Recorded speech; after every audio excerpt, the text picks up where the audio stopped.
Okay, तो हम लोग ये जान गए कि जो रेजिस्टेंस है that is directly proportional to length. जितना बड़ा लेंथ होगा उतना ज़्यादा क्या होंगे, रुकावटें होंगी। जितना बड़ा लेंथ होगा उतना ज़्यादा रुकावटें होंगी। तो समझ लीजिए इलेक्ट्रॉन्स है तो ये डिफरेंट टाइप की रुकावटें, जितना बड़ा लेंथ होगा उतनी ज़्यादा रुकावटें होंगी। ठीक है, ये देखिए रुकावटें ज़्यादा हैं। अब सेम इलेक्ट्रॉन समझ लीजिए इतने पाथ को कवर कर रहा है तो इसके लिए रुकावटें कम है।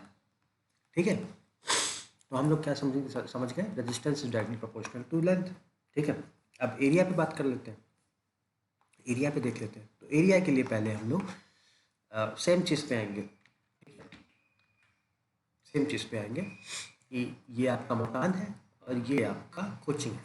आप आते हैं मकान से ऐसे, समझ लीजिए पतली सी सड़क है। ठीक है, आप ए पतली सी सड़क से आते हैं और बी जो है सेम सेम यहीं से आते हैं लेकिन हाईवे पकड़ के आते हैं। हाईवे इतना चौड़ा है। ठीक है, और समझ लीजिए ये जो मैंने कर्व बना दिया वो कर्व नहीं है, मतलब इक्वल डिस्टेंस का है। ठीक है, तो ए पतली सी सड़क से आएगी, इनकी स्पीड धीमी होगी, लेकिन बी सीधे अपनी फर्राटेदार इस बाइक निकालेंगे और यहाँ से यहाँ जल्दी से पहुँच जाएंगे। ठीक है, तो आपको पता लग गया कि अगर मूवमेंट करना हो तो जितना ज़्यादा एरिया होगा उतना तेज ज़्यादा अच्छा मूवमेंट होगा। ठीक है, सिंस रुकावटें कम आएंगी। अब यहाँ पे ए निकले तो यहाँ पे कार, ठीक है, कार ने रास्ता जाम कर दिया, ट्रक ने रास्ता जाम कर दिया। अब यहाँ से जब बी निकले तो यहाँ पे कार था, बी तुरंत ही इधर कट गए, ट्रक था, बी कट गए इधर, और जल्दी जल्दी बी अपने स्पीड से यहाँ पे पहुँच गए। ठीक है, तो जितना ज़्यादा क्रॉस सेक्शन एरिया उसी हिसाब से अगर हम लोग इलेक्ट्रॉन्स में बातें करते हैं।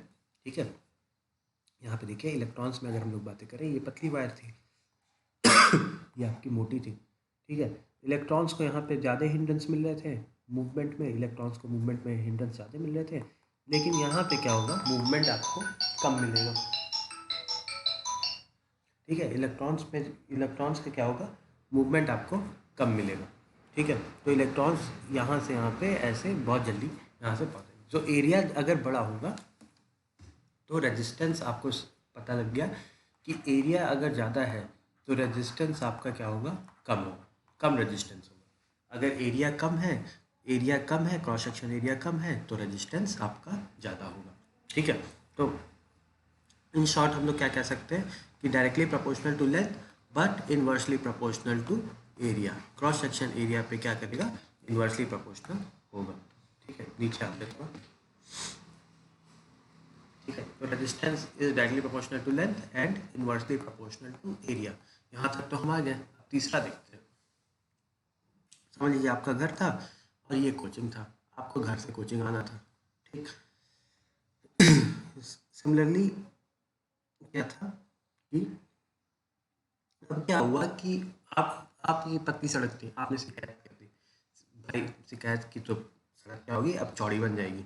ठीक है, हो गया भाई, पास हो गया, अब सड़क क्या होगा, होना है चौड़ी बनना है। ठीक, तो पहले आपको लगता था 5 मिनट। ठीक, अब आप जाते हैं कोचिंग, घर से कोचिंग में आप जाएंगे तो आपको लगेगा मुश्किल से 1 मिनट। ठीक है, लेकिन क्या होगा कि ये गड्ढे बन गए हैं, गिट्टी लग गई है, बालू लग गया है हर तरफ।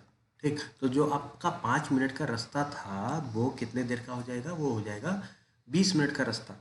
ठीक है, तो क्या ये लेंथ पे डिपेंड किया, क्या ये एरिया पे डिपेंड किया, नहीं, ये इसके नेचर पे डिपेंड कर गया। ठीक है, अगर रोड खराब है, एकदम रोड ही खराब है, तब चाहे लेंथ हो चाहे एरिया हो, आपको वक्त लगना ही है। तो वही, अगर भाई नेचर पे भी डिपेंड करेगा, नेचर पे भी डिपेंड करेगा, तो रेजिस्टेंस नेचर पे भी, सब जो भी सब्सटेंस है या मटेरियल है उसके नेचर पे भी डिपेंड करता है। ठीक है, लेंथ पे तो डिपेंड करता है, एरिया पे डिपेंड करता है और नेचर पे डिपेंड करता है। तो रेजिस्टिविटी क्या होती है, that is directly resistance, resistance is inversely proportional to area. अगर हम लोग इसको देखते हैं तो ये आपका हो जाएगा, resistance is directly proportional to length upon area. ठीक है, तो हम लोग और इसको अगर देखें, नीचे नीचे आओ, नीचे आओ। ठीक है, नीचे आओ, नीचे आओ, नीचे आओ, नीचे आओ, एक मिनट।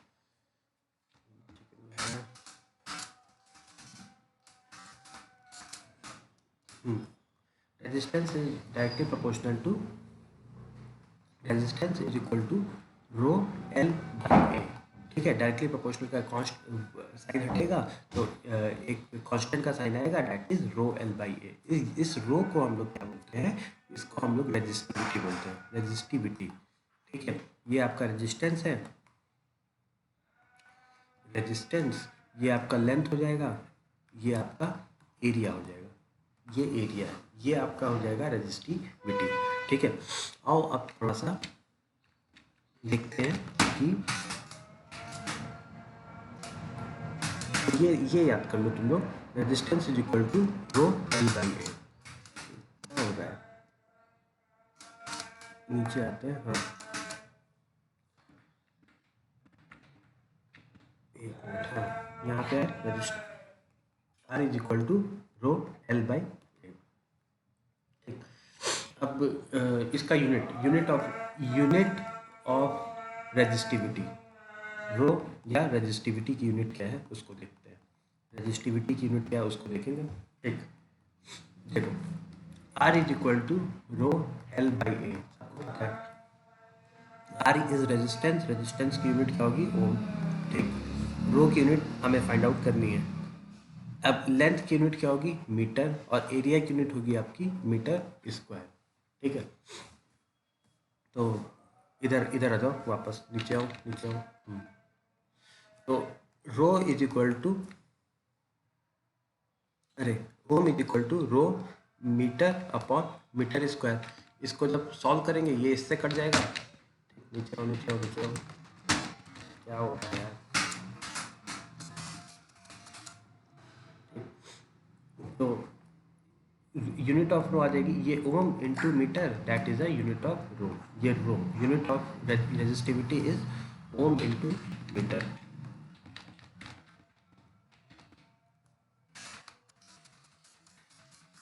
ठीक है, यहाँ पे करते हैं unit of resistivity ohm metre, ये आपका रेजिस्टिविटी की यूनिट आ जाएगी। ठीक है, अब इसको हम लोग थोड़ा सा अच्छे से समझते हैं। ठीक है, मान लेते हैं कि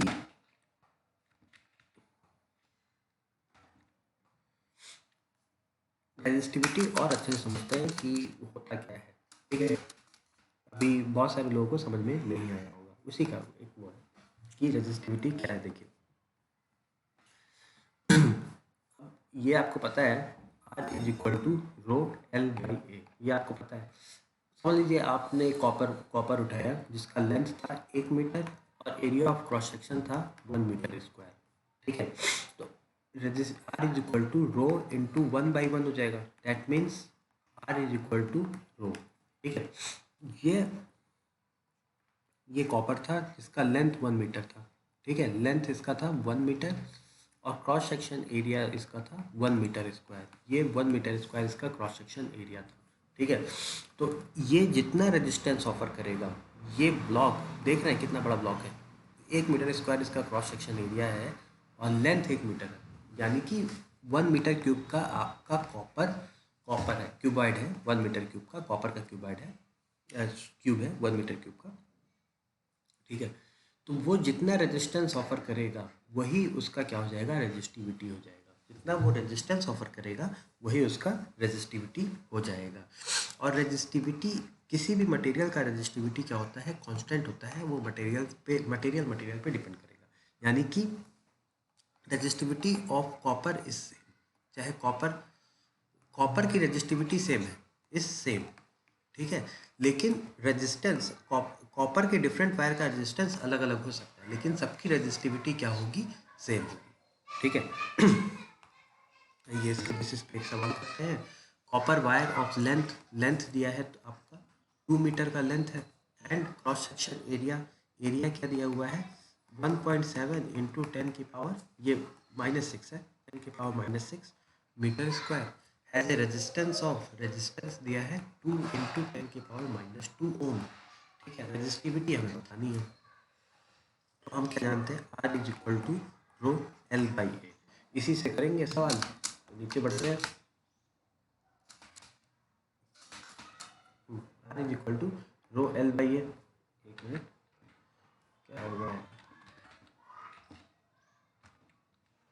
R is equal to rho L by ए।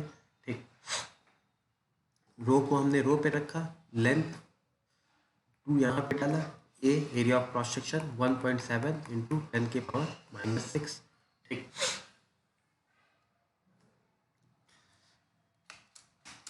अब यहाँ पे रेजिस्टेंस की जगह 2 इंटू 10 की power minus 2 is equal to rho into 2 divided by 1.7 into 10 की पावर माइनस 6। ठीक है, नीचे जाएगा तो that will be equal to, इसका इसमें मल्टीप्लिकेशन होगा।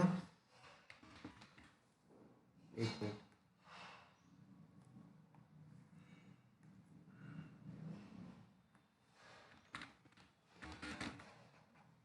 एक मिनट, एक मिनट, क्या हो रहा है ये?